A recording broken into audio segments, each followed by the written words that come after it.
Hello. Um, I wanted to talk to you guys a little bit about homeschooling. I know a lot of people are now considering homeschooling, especially if you live in the state of California, because of the spate of legislation that has just recently been passed, really against parents, um, trying to really take authority from parents and move it to the states. So I know a lot of parents are super concerned about that, as you should be. And so a lot of people are considering homeschooling. So I wanted to give you guys a little bit of information. Of course, my name is Adrienne Jones. I have been a homeschooler, or my youngest is now 21. So I was a homeschooler for many years. My oldest child is 38. So I've homeschooled for years and years and years. I have six children. They were all homeschooled. My oldest did graduate from public school, um, but the rest of my children all graduated from homeschool. So I want to tell you a little bit about what you can expect, maybe some reasons that you might want to consider homeschool, and also some things that might be a challenge for you. So first off, let's start with some reasons that you might want to homeschool. Number one is what I termed earlier, the recent spate of legislation that has been released here in California, literally trying to usurp parental authority. The biggest among those would be AB 655, which was just signed by the governor, allowing a child 12 years or older to remove themselves from their parents' home for any reason. There has to no allegation of abuse or any other thing. Just child be removed because basically they feel uncomfortable. This is really tied to the gender. Um, I don't know what to call it other than an agenda. And, people have a lot of different ideas as to why this whole gender identity agenda is going forth in California. I personally think it has to do with population control.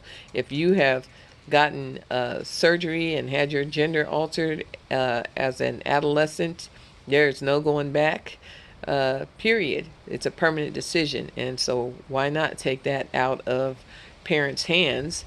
And allow children to do something like that to themselves when in California that child can get their ears pierced without the permission of their parents, but they can have an abortion, they can have their gender altered. So it is ridiculous. Some of the other things, of course, that's going on in California: pornography being allowed in the libraries of elementary schools. I would think that pornography is inappropriate in any school, high schools, even in colleges. You think about it. What is the point? Why would you? It's an educational institution. What does that have to do at all with education? It's not entertainment either. It's already been proven over and over again to do nothing but harm to people's minds, adult men, adult women. So what is it going to do to children? It's just ridiculous, the thought of that. So those are a couple things. The other things is maybe to consider is, where are you living? What are the other students like? What is that population of students like?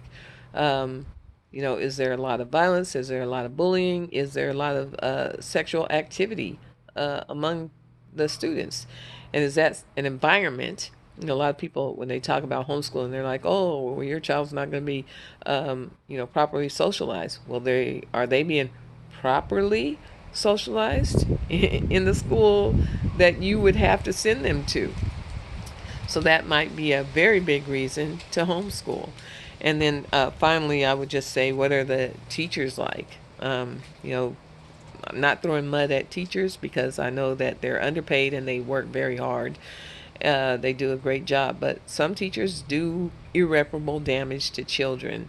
I have been in the teachers' lounge and heard teachers talking about children like they were grown adults and saying that they hated them. So how can you really um, be a blessing and help someone to get a good education when you literally hate them? So we need to really examine who our children are around, the adults as well as the children, and that should be something that is a consideration when you are homeschooling. All right, some other considerations that, let's say you are deciding, this is what I want to do, I want to homeschool my children. One thing is your child has been away from you for 8 hours a day. Oftentimes, when you pick them up or when they get home, or you get home from work, you only have a couple hours during the day to do different things. You're running around, you're cooking, you're doing different things.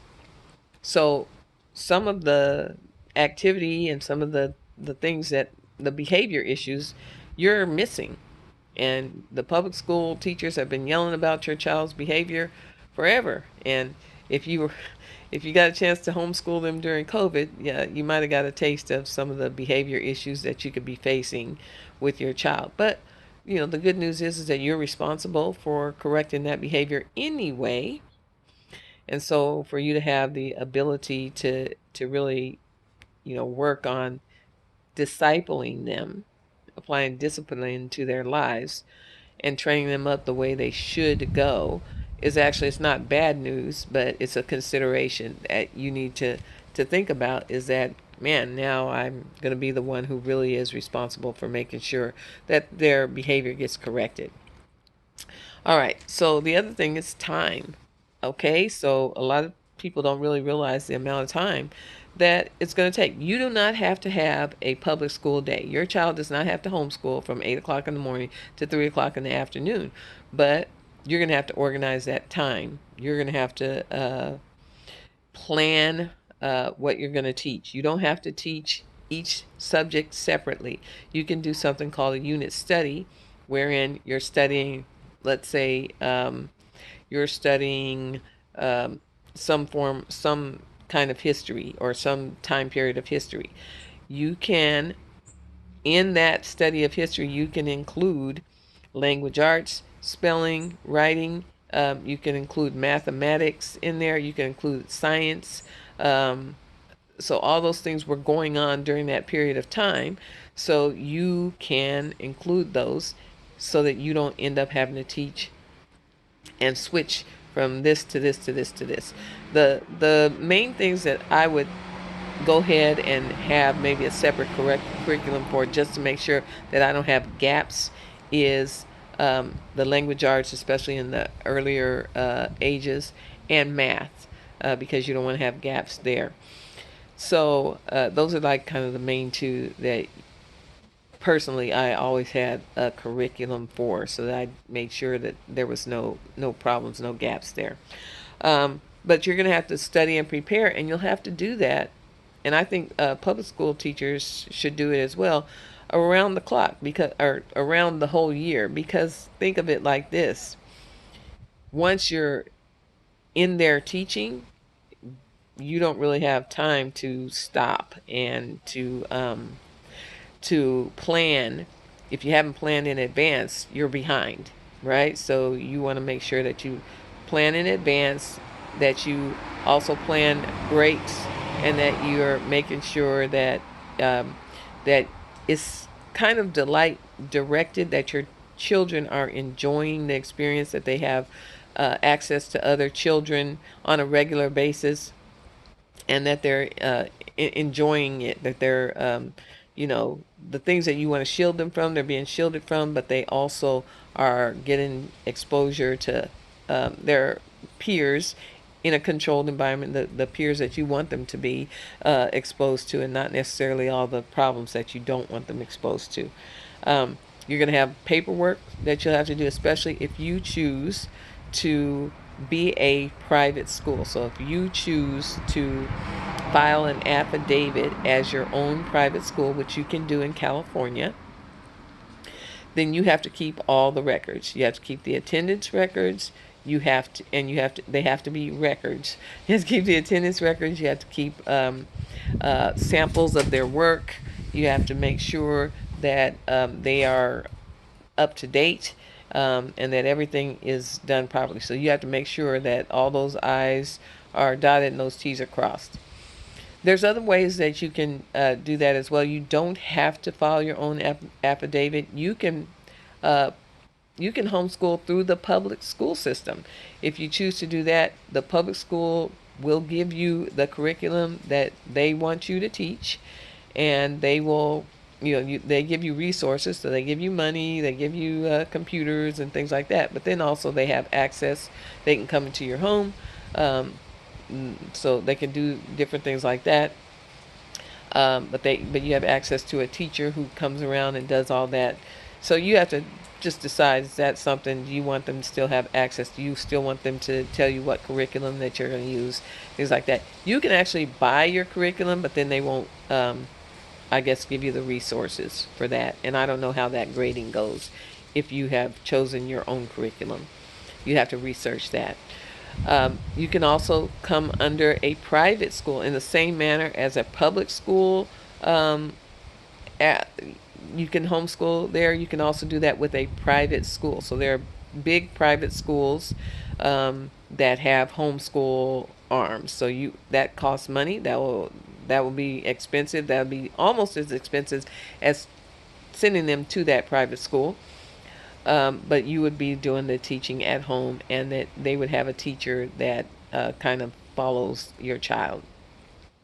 And then the other way that you can do that is kind of a hybrid of that. You would come under a private homeschool group, usually that has their own private school IEP attached to it, and then you would choose all your curriculum, and you would have to turn in those same records that we talked about earlier, the attendance records, the samples of work and things like that, and they would file your affidavit. That you would come under their affidavit, and they would keep your records. And that's good. That's a good way of doing things. That's the way I ended up doing it. So for years, I did file my own private school affidavit, but then when my students got in high school, I did choose a homeschool group that had a private school that did all the record keeping. And so then when my children needed to go to college, or when they went into the military, or anything like that, then they had the records. So I just pointed whoever it was that was looking for records to that group, and then they supplied the records. So that's a good way of doing things as well, if you're interested in not keeping and not being the one who has to keep the records forever. So that's a good thing.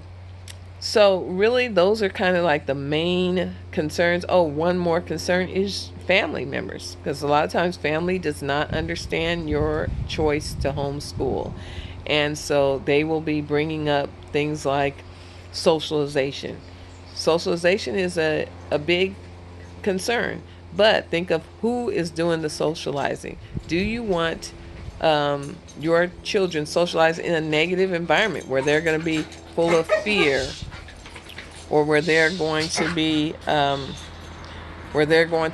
bullied or ridiculed, or have other kinds of issues like that going on? Is that positive socialization that you want for your child? So wouldn't it be better if your child was socialized in an environment that you thought was good for them? And if we think back, not in recent history, so most of us went to public schools. Even if you're my age, you went to public schools, your parents worked, or for my age, at least one parent worked outside the home.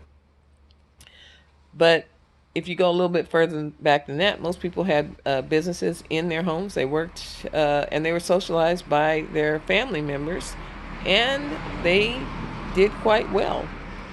So when we think about it, maybe the socialization of the public schools is not the kind that you want for your child. And that's a way to explain it to your family members. that they're being socialized. Maybe you put them in different kind of activities where they have a limited exposure to peer groups, a controlled exposure with you as a parent there.